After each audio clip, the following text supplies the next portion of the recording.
बोले सियापति रामचंद्र की, पवन सुत हनुमान की, सत्य सनातन धर्म की।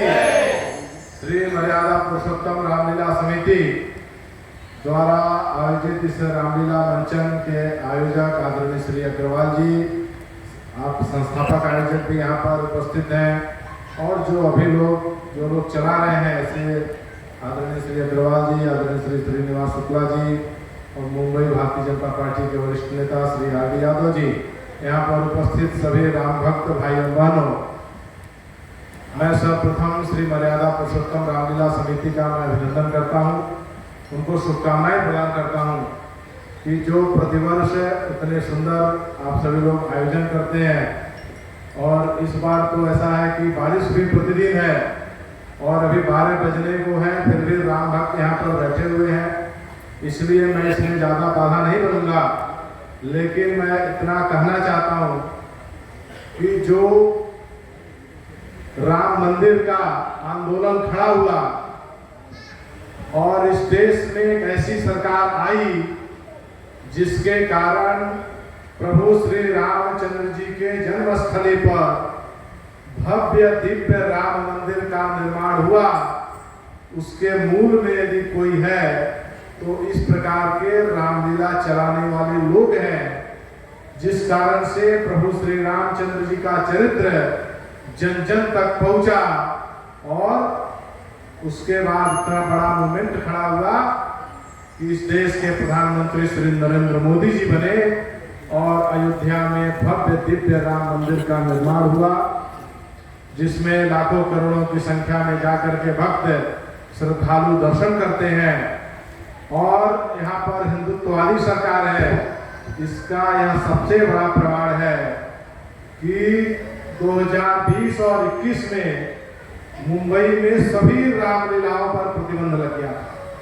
एक भी रामलीला 2020 और 21 में नहीं हुई, लेकिन जब यहाँ पर फिर से हिंदुत्ववादी सरकार आई तो हमारे लोकप्रिय उस समय के उप मुख्यमंत्री और वर्तमान के मुख्यमंत्री श्री देवेंद्र फडणवीस जी ने निर्णय किया कि जिस प्रकार से सभी गणेश भक्तों के लिए वन विंडो परमिशन होता है, वैसे ही सभी राम भक्तों के लिए, रामलीला मंडलों के लिए भी वन विंडो परमिशन दिया जाएगा।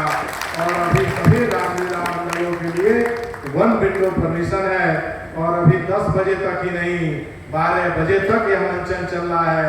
यह इसका सबसे बड़ा प्रमाण है। मैं सबसे आप सभी लोगों को मैं फिर से शुभकामनाएं प्रदान करता हूँ। धन्यवाद। जय श्री राम। लगातार वर्षों वर्ष 32 साल हो गए, पूरे 32 सालों से यहाँ राम भक्तों को राम की लीला बता रहे हैं, और उसमें जो कलाकार है बहुत ही अच्छे अपना भाव प्रकट कर रहे हैं। और ये पिछले 32 साल से ये परिवार जो राम का दर्शन, रामलीला का ड्रामा, नाटक, रामलीला जो पिछले कई सालों से बता रहे हैं, ये कोई छोटा मोटा काम नहीं। एक छोटा सा काम कार्य करने के लिए भी बहुत बड़ा योगदान लगता है, लेकिन इस परिवार ने तन मन और धन से राम की सेवा कर रहे। राम क्या है, क्या क्या क्या किया है, लोगों तक पहुंचाने का काम यहाँ हो रहा है। इसलिए मैं खास करके अग्रवाल परिवार जी के, रवि जी को, कुणाल जी को और उनके सभी परिवारों को अभिनंदन देता हूँ, धन्यवाद कहता हूँ। और आगे मैं एक बात कहना चाहता हूँ।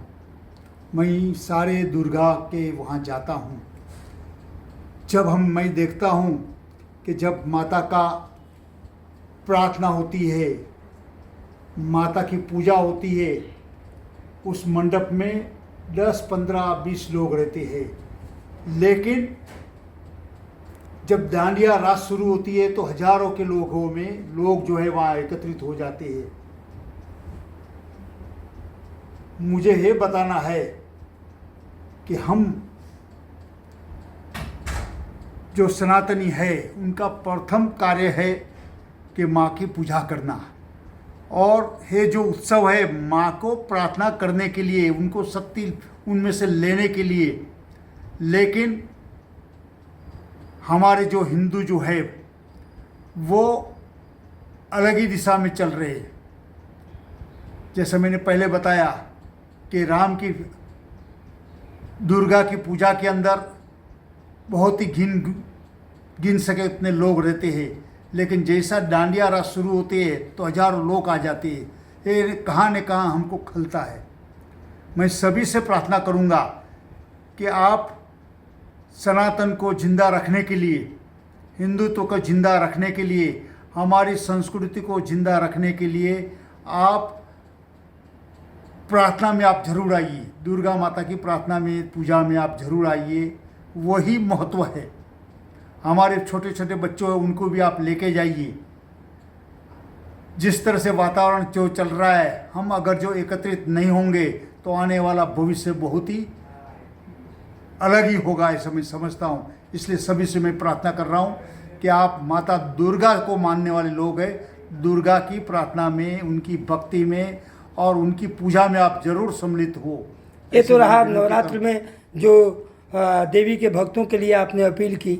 ऐसे में रामलीला भी चल रहा है, दशहरा है परसों 2 अक्टूबर को, तो राम भक्तों से क्या अपील करना चाहेंगे आप? राम भक्तों से भी यही अपील करना चाहता हूँ कि वर्षों से जो रामलीला जहाँ जहाँ मुंबई शहरों में, पूरे इंडिया में चल रही है, वहाँ भक्तों को खास करके वहाँ पहुँचना चाहिए।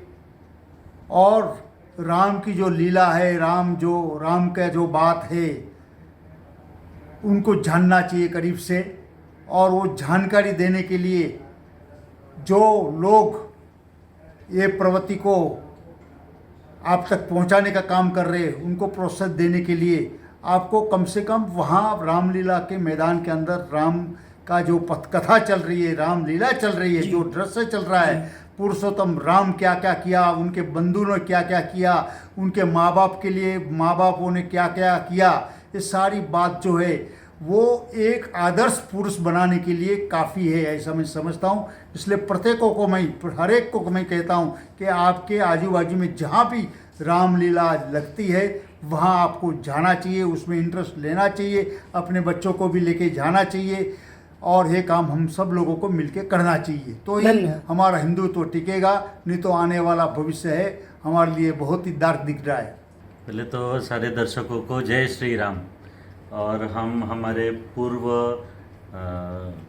महापौर बाबूभाई भवन जी को बहुत बहुत धन्यवाद देते हैं कि उन्होंने अपने बिजी शेड्यूल में से समय निकाला और रामलीला में आए, और रामलीला कथा सुनने के लिए उन्होंने बोला है कि हम कुछ घंटे बैठेंगे और पूरी आज की लीला देख के जाएंगे।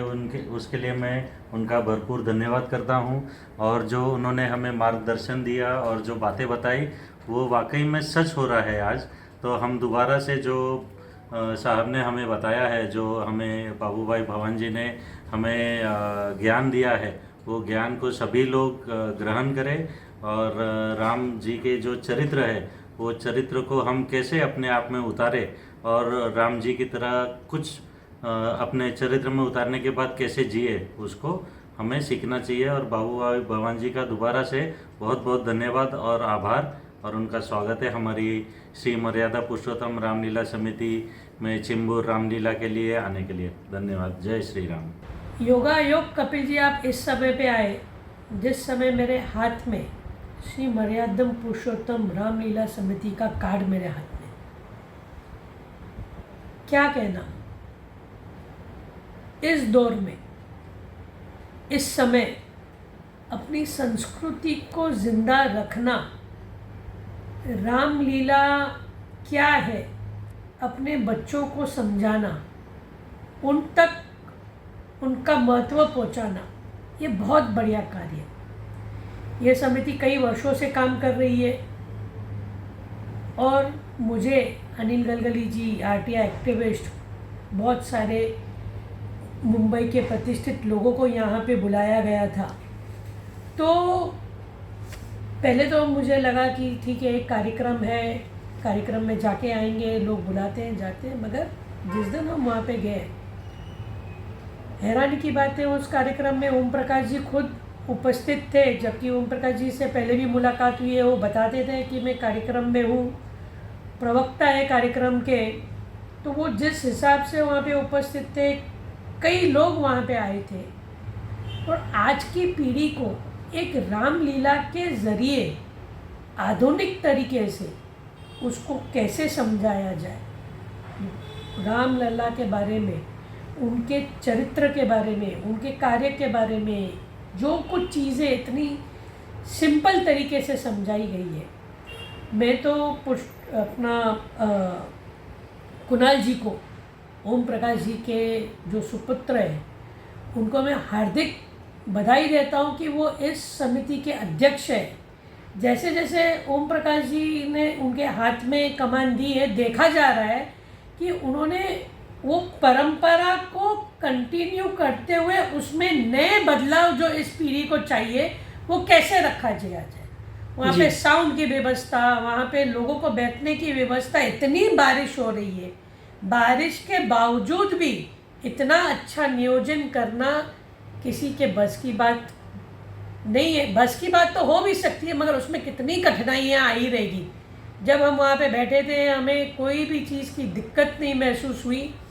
तो जिस तरीके से इन्होंने ये काम किया है, ये समिति ने काम किया है, मैं मनराज प्रतिष्ठान, DRV न्यूज़ और पूरे मनराज ग्रुप की तरह से इनको हार्दिक बधाई देता हूँ। और आप हमारे समाज को आगे लेके जा रहे हैं, उनको अपने धर्म के प्रति प्रभावित कर रहे हैं। इसके लिए आपको 100 नमस्कार, धन्यवाद। जय श्री राम।